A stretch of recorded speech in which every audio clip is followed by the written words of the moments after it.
Malam itu, di sebuah angkringan tua yang sepi di tepi hutan Mantingan, Dimas dan Sari menemukan tempat berteduh. Ada seorang penjual yang ramah menyambut mereka, dan 3 pembeli lain yang duduk kaku dengan wajah pucat pasi. Awalnya mereka mengira itu hanya kelelahan biasa, tapi saat mereka sadar bahwa tak satu pun dari pelanggan itu bernapas, semuanya sudah terlambat. Warung itu mulai menunjukkan wujud aslinya yang mengerikan. Perjalanan pulang dari Jakarta ke Ngawi sebenarnya sudah direncanakan dengan matang oleh Dimas dan istrinya, Sari. Mereka berangkat siang, membawa jas hujan, bekal minum, dan berharap bisa tiba di rumah sebelum larut malam. Tapi perjalanan jauh memang selalu punya caranya sendiri untuk menggagalkan rencana. Menjelang memasuki kawasan Mantingan, langit mendadak menggelap. Awan hitam bergulung sangat rendah, seolah mau menelan jalanan. Angin kencang menyapu dedaunan kering, membuat pohon-pohon besar di pinggir jalan berderit menakutkan. Sari, yang duduk di belakang, mulai gelisah. Ia memegangi bahu Dimas semakin erat. "Mas, ini makin gak kelihatan," bisiknya panik. Dimas memelankan laju motornya, berusaha menembus tirai hujan yang tiba-tiba turun begitu deras. Kabut tipis mulai turun dari arah hutan, menempel pada kaca helm mereka. Lampu motor rasanya tak cukup kuat menembus gelap yang seperti datang dari segala arah. Jalanan semakin sepi. Tidak ada mobil, tidak ada truk, hanya suara hujan dan deru angin yang membuat telinga berdenging. Mereka sudah basah kuyup meski memakai jas hujan. Udara dingin menusuk sampai ke tulang. Dimas mulai menggertakkan gigi menahan dingin.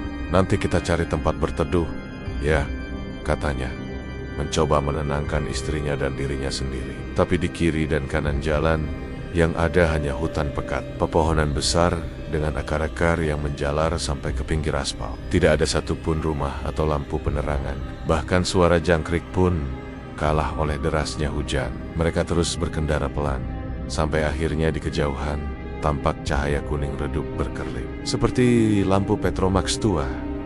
"Mas, itu kayak warung," Sari berseru sambil menunjuk ke depan. Dimas menyipitkan mata. Penasat, ada sebuah bangunan kecil di pinggir jalan hutan.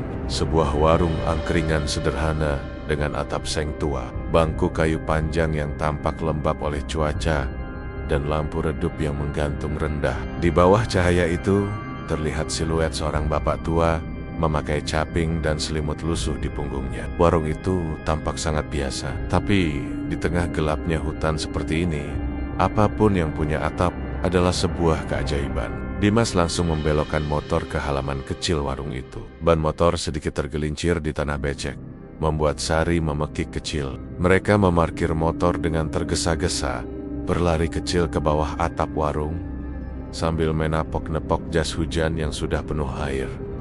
Bapak penjual menyambut mereka dengan senyum lebar. Senyum itu hangat, tapi matanya tidak ikut tersenyum. Tatapannya kosong, seperti tidak benar-benar melihat mereka. "Istirahat dulu, Nak.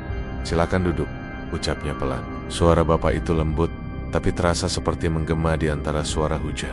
Dimas dan Sari saling melirik, sedikit lega karena akhirnya menemukan tempat berteduh. Namun, begitu mereka melangkah lebih jauh ke dalam, rasa lega itu perlahan memudar. Di dalam warung, ada 3 orang duduk di bangku panjang. 2 laki-laki dan 1 perempuan. Mereka tidak berbicara, tidak mengangguk, tidak menoleh saat ada pengunjung baru datang. Mereka tidak melakukan apapun selain memegang gelas teh panas dengan tangan kaku. Wajah mereka pucat pasi seperti orang sakit. Tubuh mereka tidak bergerak sama sekali, seperti sedang menahan sesuatu, atau seperti boneka yang disusun rapi di tempatnya.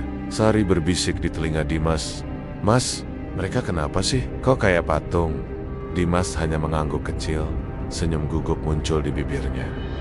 "Mungkin capek, Ri," tapi kata-katanya sendiri terdengar tidak meyakinkan. Warung itu hangat, tapi rasa hangatnya tidak enak. Bukan hangat yang menenangkan, melainkan hangat yang pengap, seperti ruangan yang sudah lama tertutup. Bau tanah basah bercampur dengan aroma arang terbakar. Tapi ada satu bau lain yang membuat Sari mencuri napas. Sesuatu yang anyir, tipis, tapi menusuk hidung. Bapak penjual sibuk menyiapkan wedang jahe dan nasi kucing pesanan mereka. Gerakannya lambat tapi teratur, seolah sudah melakukan itu bertahan tanpa henti. "Kalian kehujanan ya?" tanyanya ramah tanpa menoleh. "Iya, Pak," Tadi sudah nggak kelihatan jalan sama sekali, jawab Dimas. Bapak itu mengangguk perlahan.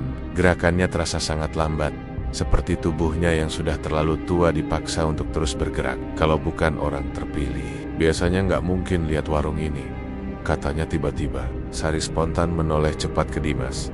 Wajahnya penuh kebingungan dan ketakutan. Maksudnya, apa Pak? Tanya Sari dengan suara kecil yang bergetar. Tapi Bapak itu hanya tertawa, tawa tipis, pendek, tapi ada getaran aneh di dalamnya. Tawa yang tidak terdengar seperti tawa manusia yang sedang senang. Lebih seperti seseorang yang mengulang kebiasaan lama, tanpa emosi sedikit pun. Sari menelan ludah dan merapatkan tubuhnya ke Dimas.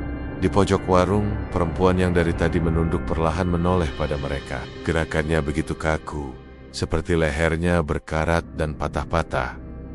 Mata perempuan itu kosong, tidak memandang mereka, tapi seolah menembus mereka, seperti sedang melihat sesuatu di balik tubuh mereka. Dimas merinding hebat dari kepala sampai ujung kaki. Sari memegang tangan suaminya dengan sangat erat. Kukunya menancap di kulit Dimas. Ada sesuatu yang salah dari warung itu. Sangat salah. Wedang jahe dan gorengan sudah tersedia di meja, tapi kehangatan aromanya sama sekali tidak bisa menenangkan suasana. Dimas dan Sari duduk berdampingan, makan dengan sangat gugup. Tangan mereka gemetaran setiap kali mencoba menyentuh gelas, setiap kali hendak mengambil gorengan. Di luar, hujan masih turun dengan derasnya. Tapi ada yang aneh, suara hujan itu, entah kenapa, terdengar seperti menjauh. Padahal, mereka hanya duduk tidak lebih dari 2 meter dari pintu warung yang terbuka lebar. Seolah-olah warung ini tidak lagi berada di tempat yang sama seperti beberapa menit yang lalu. Rasanya seperti warung ini sedang bergeser, atau mungkin ditarik ke tempat lain yang tidak mereka kenal. Dimas menatap Sari, mencari jawaban di matanya. Sari balas menatap dengan ekspresi bingung yang sama. Tapi tak satu pun dari mereka yang berani mengucapkan keanehan itu. Mereka hanya terus berpura-pura makan, walau perut mereka sejatinya terasa mengerut kencang karena tegang. Di bangku dekat mereka, bapak penjual duduk diam. Dia tidak bergerak sedikit pun. Matanya terus menatap mereka dengan senyum tipis yang tidak berubah sedetik pun. Senyum itu terlalu kaku, seolah ditempelkan di wajahnya dengan lem. Matanya memandangi mereka tanpa berkedip, seolah ada sesuatu yang sedang ia tahan di balik wajah ramah palsu itu. Tiba-tiba, dia bertanya, "Kalian dari mana?" Suaranya berat, parau, dan terdengar seperti berasal dari rongga yang bukan sepenuhnya milik manusia. Getaran suaranya membuat udara di sekitar mereka terasa lebih dingin. Dimas mencoba tetap sopan, menjawab, "Dari Jakarta, Pak. Mau pulang ke Ngawi." Bapak itu mengangguk perlahan, sangat perlahan. "Jauh ya perjalanan kalian," katanya. Lalu matanya melirik ketiga pelanggan lain yang duduk kaku di sudut warung. Sama seperti mereka. Nada suaranya yang datar dan dingin itu sontak membuat bulu kuduk Dimas berdiri. Sari, yang dari tadi hanya menunduk, mulai memberanikan diri, memperhatikan para pelanggan itu satu persatu. Yang laki-laki di sebelah kiri mengenakan baju lusuh berwarna coklat pudar. Di luar hujan deras, tapi anehnya, bajunya kering kerontang. Sama sekali tidak ada jejak air. Seolah dia tidak pernah kehujanan. Tubuhnya juga diam membeku, tidak bergerak sedikit pun. Bahkan tangannya tidak memegang gelas atau makanan yang ada di depannya. Dia hanya duduk di sana, seperti patung. Lalu ada perempuan yang duduk paling dekat dengan dinding bambu. Kulitnya sangat pucat, warnanya kibu-abuan seperti abu basah. Dia tampak seperti seseorang yang sudah berhari-hari tidak pernah melihat matahari. Atau mungkin seperti mayat yang baru saja diangkat dari tempat lembab dan gelap. Rambutnya menempel di pipi, tapi bukan karena basah oleh air hujan. Rambut itu tampak lengket, seolah menempel dengan cairan lain. Pelanggan ketiga yang duduk paling jauh adalah yang paling mengerikan. Tubuhnya tegak lurus, terlalu tegak, sampai bahunya terlihat kaku seperti kayu. Punggungnya tidak pernah bersandar di kursi. Bahunya sama sekali tidak bergerak. Dan yang paling membuat Sari ngeri, tidak ada tanda pernapasan. Dadanya tidak naik turun. Matanya menatap lurus ke arah meja dengan tatapan kosong, dalam, dan tidak fokus. Seolah-olah dia sedang melihat sesuatu yang berbeda dari apa yang ada di hadapannya. Sesuatu yang tidak bisa mereka lihat. Sari bersandar mendekat ke Dimas. Tubuhnya gemetar. Dia berbisik dengan suara yang nyaris tak terdengar. Dimas, ini orang beneran gak sih? Dimas hanya bisa menelan ludah. Mulutnya terasa kering. Dia tidak mampu menjawab pertanyaan itu. Dia sendiri tidak tahu jawabannya. Di luar, lampu Petromax yang tergantung di serambi warung bergetar perlahan ditiup angin malam. Cahaya kuningnya menari-nari, menciptakan bayangan aneh di dinding bambu. Bayangan-bayangan itu bergerak dengan bentuk yang tidak wajar. Kadang, bayangan kepala bapak penjual tampak memanjang secara mengerikan. Kadang melebar, seolah ada dua kepala yang tumpang tindih. Sari tanpa sadar memegang lengannya sendiri, menggigil hebat. Dia tidak tahu apakah ini karena dinginnya malam, atau karena ketakutan yang sudah mencapai puncaknya. Ketika mereka mencoba untuk kembali fokus pada makanan mereka, pura-pura semuanya normal, perempuan pucat itu tiba-tiba bergerak. Gerakannya sangat lambat, nyaris tak terlihat. Kepalanya menoleh hanya beberapa derajat ke arah mereka, tapi gerakan kecil itu sudah cukup untuk membuat Sari hampir menjerit tertahan. Perempuan itu membuka mulutnya sedikit. Suaranya keluar seperti bisikan dari seseorang yang terperangkap jauh di dalam sumur. "Jangan lama-lama." Dimas spontan menoleh. "Apa, Bu?" Mata perempuan itu tiba-tiba membiser.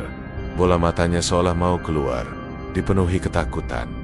Atau mungkin penuh peringatan. Sinar Petromax yang berkedip-kedip membuat bola matanya tampak tidak sepenuhnya bulat, seperti bergeser dari tempatnya. "Pergi," katanya lagi, lebih pelan.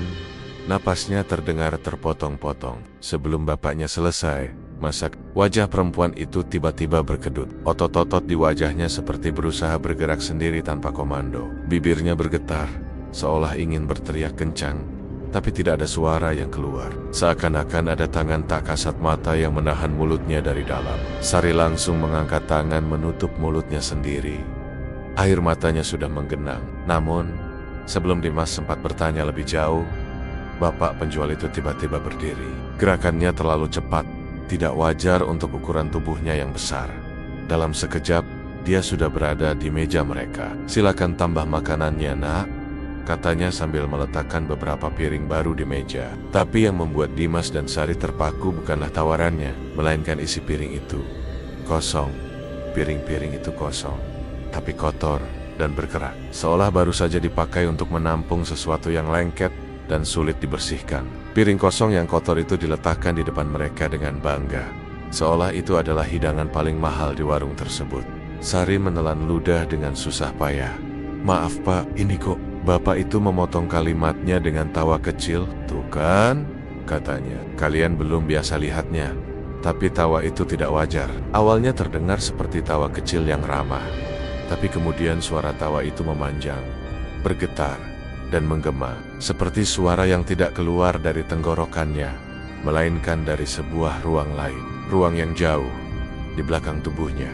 Perut Dimas terasa mual seketika. Sari refleks menggeser piringnya sedikit menjauh. Dan saat itulah dia melihat sesuatu yang membuat darahnya serasa berhenti mengalir. Nasi di piring mereka, nasi yang dari tadi mereka makan, perlahan-lahan berubah warna. Dari putih bersih menjadi kuning pucat. Kemudian muncul garis-garis tipis kemerahan di permukaannya, seperti urat-urat halus. Teksturnya pun berubah, menjadi gumpalan lembek yang lebih mirip jaringan daging, Mas. Suara Sari pecah, penuh kengerian. "Ini bukan nasi." Dimas melihat ke piringnya, dan matanya membelalak. Apa yang dikatakan Sari benar. Nasi itu kini terlihat seperti gumpalan daging cincang mentah. Dia langsung berdiri. Napasnya tercekat di tenggorokan. "Pak, maaf, kami mau..." Dia tidak sempat menyelesaikan kalimatnya. Tiba-tiba, lampu Petromax padam. Gelap total menyelimuti warung itu dalam sekejap. Hanya suara hujan yang tiba-tiba terdengar lagi. Namun kali ini suaranya terlalu keras, terlalu dekat. Seperti hujan itu tidak lagi turun di luar, melainkan tepat di atas kepala mereka, di dalam warung. Lalu, suara lain muncul dari arah dapur. Suara benda basah yang diseret di lantai. "Mas, itu apa?" bisik Sari. Suaranya gemetar hebat dalam kegelapan. Dimas hanya bisa menggenggam erat tangan Sari. Rasa takutnya sama besarnya. Dari dalam dapur muncul suara laki-laki. Itu bukan suara bapak penjual. Suara ini serak dan parau, seperti suara seseorang yang memaksa berbicara dengan tenggorokan yang robek. "Jangan, biarkan mereka pergi." Sari menjerit sekeras-kerasnya. Suara jeritannya bergema di warung yang gelap itu. bersamaan dengan suara sesuatu yang mulai bergerak cepat dari arah dapur menuju dalam kegelapan yang tiba-tiba menyelimuti warung itu. Dimas menggenggam tangan Sari erat-erat. Napas mereka tersengal, bercampur dengan suara hujan yang anehnya terdengar semakin jauh. Dimas mengetukkan kakinya pelan ke lantai, berusaha mencari arah. Tapi warung kecil yang tadinya sederhana kini berubah seperti tempat asing yang tidak punya batas. Area yang seharusnya hanya beberapa langkah menuju pintu, kini terasa memanjang seperti lorong yang tidak pernah ada sebelumnya. Seolah-olah bangunan itu hidup dan berubah mengikuti setiap langkah mereka. "Mas, jangan lepasin aku." Suara Sari bergetar, nyaris pecah. "Aku di sini. Pegang terus tanganku," jawab Dimas. Meski suaranya sendiri tak bisa menyembunyikan getaran takutnya. Saat itulah mereka mendengar suara langkah dari belakang. Ini bukan langkah manusia biasa. Lebih seperti sesuatu yang sangat berat sedang diseret. Namun anehnya, bergerak sangat cepat. Ritme seretan itu semakin mendekat, membuat udara di sekitar mereka terasa menegang dan dingin. Sari menelan ludah dengan susah payah. "Mas, itu bukan penjualnya." Dimas menoleh, berharap apa yang ia dengar hanya imajinasi. Namun dari kegelapan pekat di sudut warung, sesosok makhluk tinggi muncul. Tubuhnya tidak wajar, menjulang ke atas, meski posturnya tampak membungkuk aneh. Siluetnya terlihat basah dan samar. Bentuknya sulit untuk dijelaskan dengan kata-kata. Tapi yang paling membuat dada terasa sesak adalah 2 titik cahaya merah kecil di area wajahnya. 2 mata itu menatap lurus, langsung ke arah mereka. Makhluk itu lalu mengeluarkan suara serak yang menggema dari segala arah, seolah sumber suaranya ada di mana-mana. "Kembalikan makanan kami." Suara itu terasa merambat masuk ke tulang, membuat kaki mereka lemas seketika. Belum sempat mereka bergerak, 3 pelanggan yang tadi duduk kaku di bangku perlahan berdiri. Gerakan mereka sangat aneh, tidak alami, seperti boneka yang digerakkan oleh dalang tak terlihat. Kepala mereka menoleh duluan, lalu bahu, baru kemudian tubuh mereka mengikuti dalam gerakan patah-patah yang mengerikan. Mereka mulai mendekat. Dengan panik, Dimas menarik Sari dan berlari ke arah di mana dia ingat letak pintu tadi. Jantung mereka berdetak begitu cepat, hampir menutupi semua suara aneh yang mengejar dari belakang. Namun saat sampai di tempat pintu seharusnya berada, yang ada hanyalah dinding bambu gelap. Tidak ada gagang, tidak ada celah, hanya bilah-bilah bambu yang tertutup rapat. "Mas, tadi di sini pintunya, di sini." Sari memukul dinding itu berulang kali. Suaranya dipenuhi keputusasaan. Dimas meraba-raba permukaan bambu itu, tapi semakin disentuh, dinding itu terasa berubah bentuk. Rasanya seperti memanjang dan menutup diri, seolah warung itu benar-benar tidak ingin mereka pergi. Sari mendongak tanpa sengaja, lalu suaranya tercekat di tenggorokan. "Mas, lihat." Dimas mengikuti arah pandang Sari dan melihat sesuatu yang membuat darahnya serasa beku. Makhluk tinggi itu kini berada di langit-langit warung. Gerakannya cepat dan tidak masuk akal, merayap seperti seekor laba-laba raksasa. Dari tubuhnya yang gelap, menetes cairan hitam yang jatuh ke lantai, membuat bulu kuduk meremang. Punggungnya tampak bergerak naik turun, seakan ada sesuatu yang hidup dan bergerak di dalamnya. Suara Sari hilang, seolah tenggorokannya terkunci oleh rasa takut. Tiba-tiba, dari sisi mereka, perempuan pucat yang tadi duduk diam mendekat dengan langkah goyah. Tangannya yang dingin meraih pergelangan tangan Sari. "Lewat sini," bisiknya dengan suara seperti tertahan. Ia mengangkat tirai lusuh di sudut warung. Di baliknya, ada sebuah pintu kecil, sangat kecil hingga orang dewasa harus merangkak untuk bisa masuk. Pintu itu tampak sangat tua, seperti dipasang asal-asalan dari papan yang tidak serasi. "Cepat, pergi," lanjut perempuan itu. Wajahnya penuh dengan ekspresi rasa sakit yang tak terlukiskan. "Kalian masih bisa selamat. Jangan jadi seperti kami." Belum selesai ia bicara, tiba-tiba tubuhnya terhempas ke belakang, seolah ditarik oleh kekuatan tak kasat mata.